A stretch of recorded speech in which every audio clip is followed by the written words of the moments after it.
Yas, girl, work that camera. Hello, everyone, I am Tessellating Hexagons, back with some more Knight's Journey of Dreams.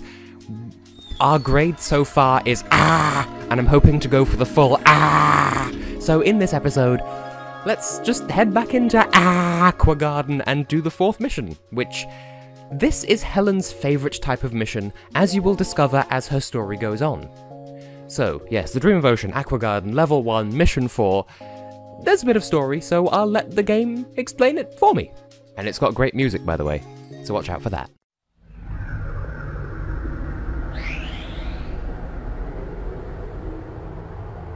It's like the clouds of nightmare.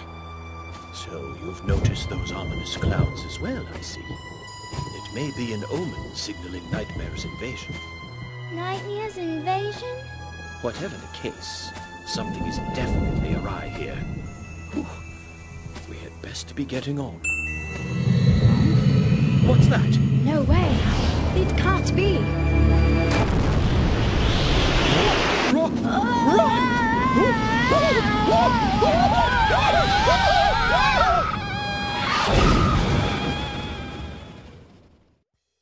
And she's dead. Nope, just kidding.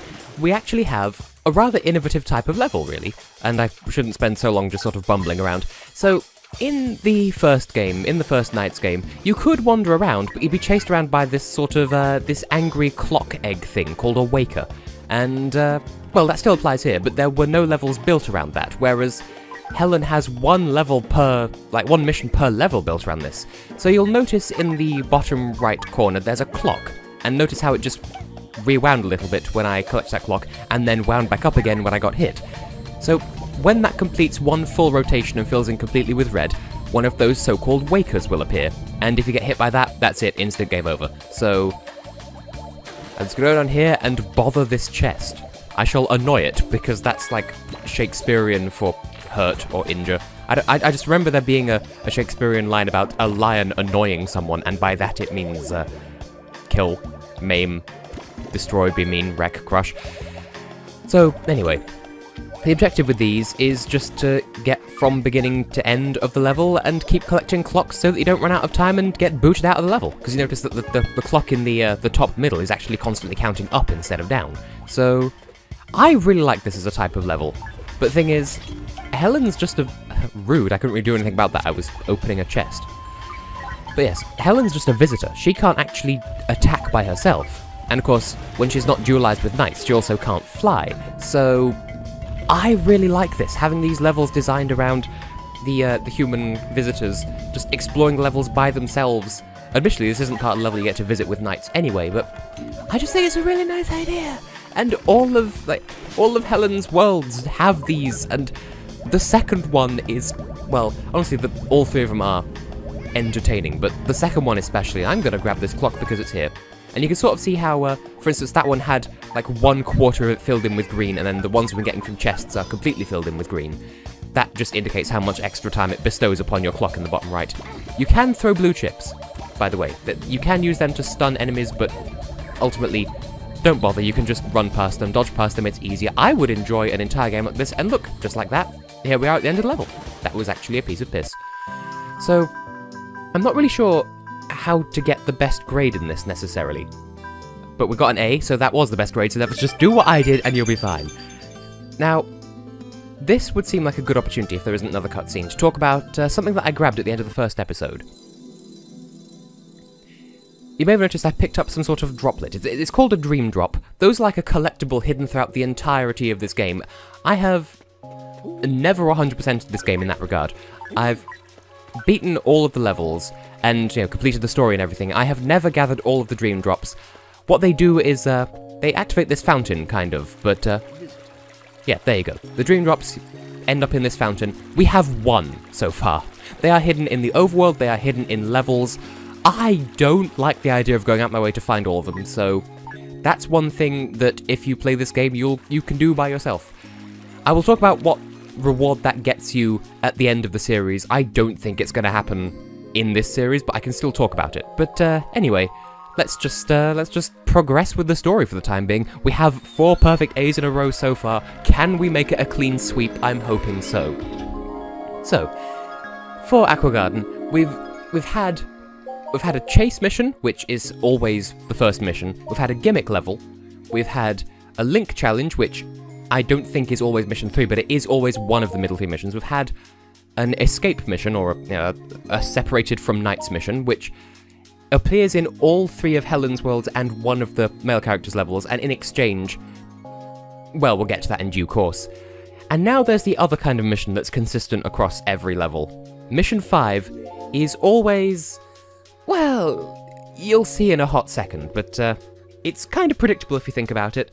It's something that we have already done once in this series. This is only episode 3. But it's again, and it's harder, and it has slightly different music. It's an improvement, it's good, I like it as an idea. But first, cutscene. It looks like a lot of the light has returned to this world. At this rate, we should have the white idiot back in no time. Sure.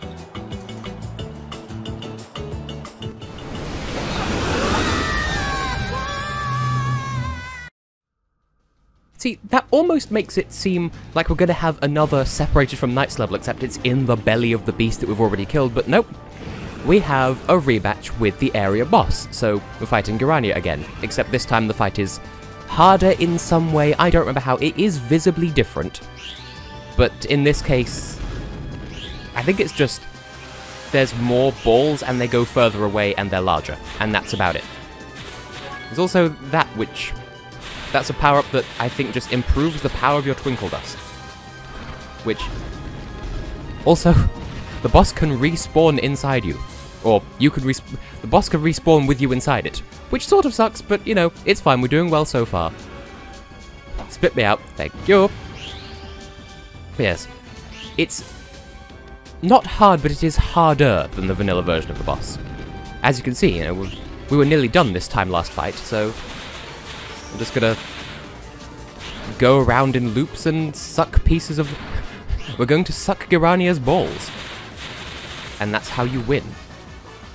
Just be careful when it glows green like that, because obviously that's when he's about to reform, and you don't want him to reform with you still inside him. Well, I say him, I am actually playing rather conservatively with the pronoun game in this particular Let's Play, because Knights is genderless. Knights is, well, agender / non-binary. And you do well to respect that, because, well, I'll talk about that in greater length later in the series when I have someone else who understands the concept really nicely as well. Also, the time that it takes for Garania to reform is less as well compared to the original version. But there you go, that's it. That's Aqua Garden completely complete. I might want to redo this just to get a better time, but then again, you can sort of tell by the colour of that bar whether that's, like, what grade that's worth. And that, like, it's pink, so chances are we're getting an A. But yes, at the end of this series, I intend to... oh, that was only a B! That was only a B! You can't give me a B! I'll redo this in a moment, but first let's look at the story, shall we? We've earned it.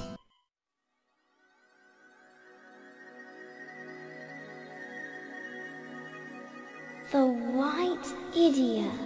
The reflection of a pure heart.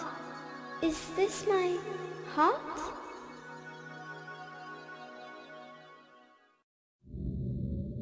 Reala, this news that Garania has been defeated, is it true? My apologies, Master. I fear it is. Worry not, though, Master. The next of your servants is already on their way. I see. I will expect good news in the future, then. Leave it to me, Master Wiseman. So, there you go, that's the grand plot twist, spoiling the next boss and everything. But first, we have a present of sorts for completing the first world, and getting almost perfect grades. That stings. More than anything else, getting A, and then B. It's because I took damage towards the end of this. It's fine, it's my own stupid fault. Anyway, what do we got here? Could it be something that will affect our gameplay in any shape or form, or... Owl, please explain. We have the dolphin persona, which I don't fully understand this as a game mechanic, but, for every main level that you beat, you get a persona. And by obtaining the white idia, we've also unlocked another door. And you sort of can't really tell what that symbol is from a distance, this stained glass thing. I really like this next level, but we'll deal with that in the next episode. I kind of want to go back in and deal with Garania again, because look at that, that hurts. Hey. But I'll do that on my own time. It would make sense to fly around with knights and show off the dolphin persona, but since we're here, let's have a look at my dream just to see how it looks at the moment and to explain it a little bit. This isn't a level, this is just, as I said, it's like a Chow Garden. Since the, Since the NiGHTS actually run on the A-Life intelligence system, which is the same intelligence system that the Chow operate on, so they are literally Chow, just in a different body. Now, there are some really cool things that can appear in this area, depending on which levels you do and how well you do them. For instance, I believe if you do a power loop on an enemy, that just sends it straight here, but that also applies to NiGHTS. So currently we have three Nightmare and not many NiGHTS. So first of all, Owl. Yes, so if you like a NiGHTS, you can bring them here. They do expire in the same way that Chow expire, and that's kind of sad. Yes. So bring things from levels and complete levels and you'll get stuff. That's more or less the gist of it. There's also this, which I think a grand total of no people use, but hey, at least it's got a pretty stained glass thing on it. Also, this is a fun place to go if you just want to control the player character for a while. And if you go here, you get blue chips just for free. I believe you can kill the Nightmare that appear here, and I don't remember whether or not you're supposed to. Now, another thing as well, there's this dream drop here in the center. You can get it, but either you need a really good jump, or you need an item... I can words, I swear. Either you need a really good jump to get it, or you need like an item underneath to jump up from. Because you can get furniture based on the levels that you do. I don't remember whether or not it's a good thing to kill those Nightmare, and it bothers me that I don't remember, but that's what this looks like in case you were curious. Part of me wants to go back and fight Garania again, but that would be boring for you to watch. Also, there's a dream drop back here. Don't forget about it. Those are probably the only two we're ever going to get in this series. Anyway, back to the plaza, the Gate of Dreams, as it were. And in fact, that is how it were, because that is how it be. But it do.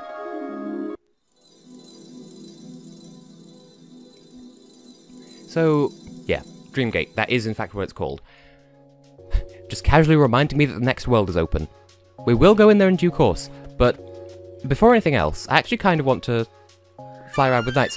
I do believe this automatically initiates the tutorial, so I'll just skip through this and get to the interesting part. Now, if you press left on the plus control on the Wii remote, if you're playing with a nunchuck, then you'll turn into a dolphin. And Knights doesn't have an infinite drill dash in this particular form, but in exchange you can go in water. Also, it looks like a dolphin and it's cute. Okay, yes, Owl, I get it. You can stop. I like using B for the drill dash personally, by the way. So yes, see, you don't have an infinite kind of drill dash, but you can go in water, and I will show it off in due course. Knights look so cute in dolphin form. Dolphins are amongst my favourite animals, but not top of the list, but close to the top of the list. Oh, look at us getting combos, because we've... Oh, I was going to say, look at these combos we've been getting thanks to the training with Octopaw, but no. Anyway, there is moisture around here. You can, in fact, go into this water. There you go. The tutorial has changed slightly to show off that we could use the dolphin form. I believe you can go into this water as the when you're playing as Helen as well, but she'll just sink, as opposed to being able to swim. So that's nice. Dream drop. I didn't... Okay. That's the only 3 we're going to get in this series, don't mind me. And then when you leave the water, you'll automatically turn back. So... I will meet you back in the fountain garden, not dualized. I'll get out of this tutorial and meet you when I've finished.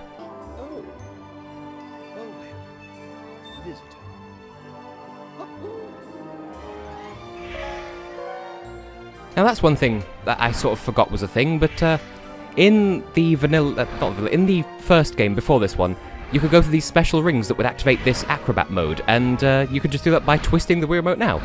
I don't think there's any real... Like, just twist the remote and the game will realise that it's a thing that you're doing. There's not really much else to it, but there you go. That's That's part of the tutorial that you sort of only unlock by completing that point in the story. So there you go. Once you've seen that cutscene in the story, like, you know the first cutscene when NiGHTS was taken into Aqua Garden for the first time? Once you've seen that, you can do an extended version of the tutorial that teaches you how to do that. Now, are you alright there, Owl, just hanging out by this tree? Yes, okay. Thank you. Now, even though he's like... he looks like an annoying kind of Navi-fi kind of character, it's not that bad. Also, there's a dream drop in there, and we're sort of too light to go and get it. We're not heavy enough. So don't worry about that just yet. Maybe we'll get a persona that can deal with wind, you don't know. But I do. Anyway, we'll have some more blue chips for our trouble. But, I've rambled for quite enough. This is probably going to be a short episode just because Girania and a really short escape mission. But I will say with some degree of certainty that I have been, and will continue to be, tessellating hexagons. And in the next episode of NiGHTS Journey of Dreams, we're going to head into the next main level of the game and get started on that. And I could have done that in this episode, and I didn't because that's just the way I am. See you then.